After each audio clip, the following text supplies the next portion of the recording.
Hello, it's Reviews Day Tuesday, and today I am going to talk about Stranger Things Season 2. Stranger Things is a US sci-fi horror series on Netflix by the Duffer Brothers. The first season was released in July last year, and Season 2 came on Netflix in October this year. It's set in Hawkins, Indiana. Season 2 picks up about a year after the events of Season 1 in 1984. The Byers family are trying to get back to their lives, but Will is having episodes, and they are trying to work out what is causing them and also what the effect on him is. The Hawkins lab is still very much a presence in the show. Mike is trying to come to terms with the loss of Eleven, and the dynamic between him and his friends changes a bit after the arrival in the school of a new girl, Max. Also, Nancy is trying to come to terms with the loss of Barb, and she wants to take down the lab for the mess they have caused. A difference between Season 2 and Season 1 is that in this series we venture outside of Hawkins. We delve into Eleven's past and meet some new characters. I really enjoyed this series. I like that an amount of time has passed since Season 1. We get to see very clearly who has changed and who has moved on, and also who has stayed the same. It's especially clear,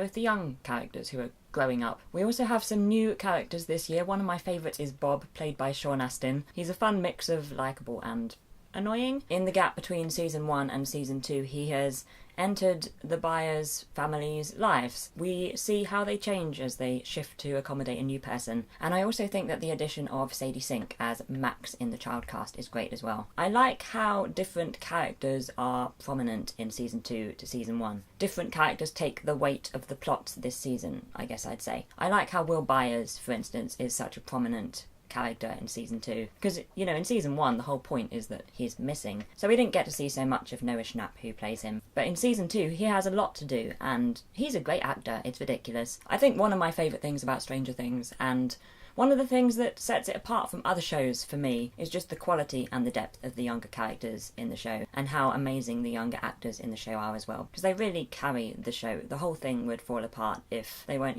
believable and interesting and three-dimensional. Winona Ryder continues to be amazing as Joyce Byers, and I also really enjoy David Harbour as Hopper this series, and I feel like Steve Harrington is a character who has come into his own this year. I liked him in Season 1. He had a bit of an arc. He went from being a bit stereotypical to three-dimensional, and I feel like Season 2 really carries that on. I thought his arc in Season 2 was so much fun, especially in the second half. I feel like, as in Season 1, the pace of the show was very good and the story is well constructed. I guess in Season 2 there is a lot more story to carry, because, we go further into the Season 1 stories, and also we have new stories turning up. The story doesn't so much move forward as it expands, and I feel like that is for the most part handled well. Episode 7 is a little different because it's kind of standalone-ish. I'm not going to go into spoiler territory, but it takes place away from Hawkins, and I did get a little confused in that episode as to what the Episode 7 storyline was running in parallel to. I guess sometimes I wasn't sure how much time was passing during that episode, so I wasn't sure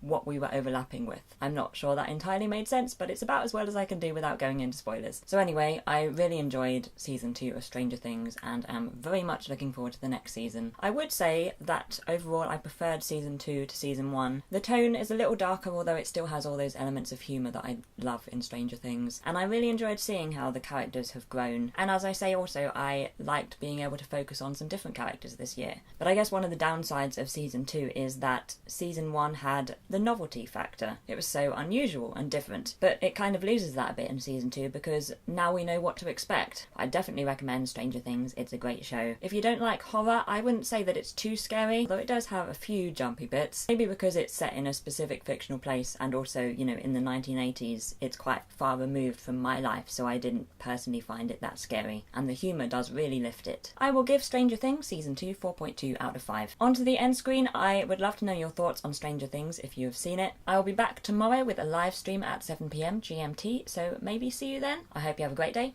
and I will see you soon.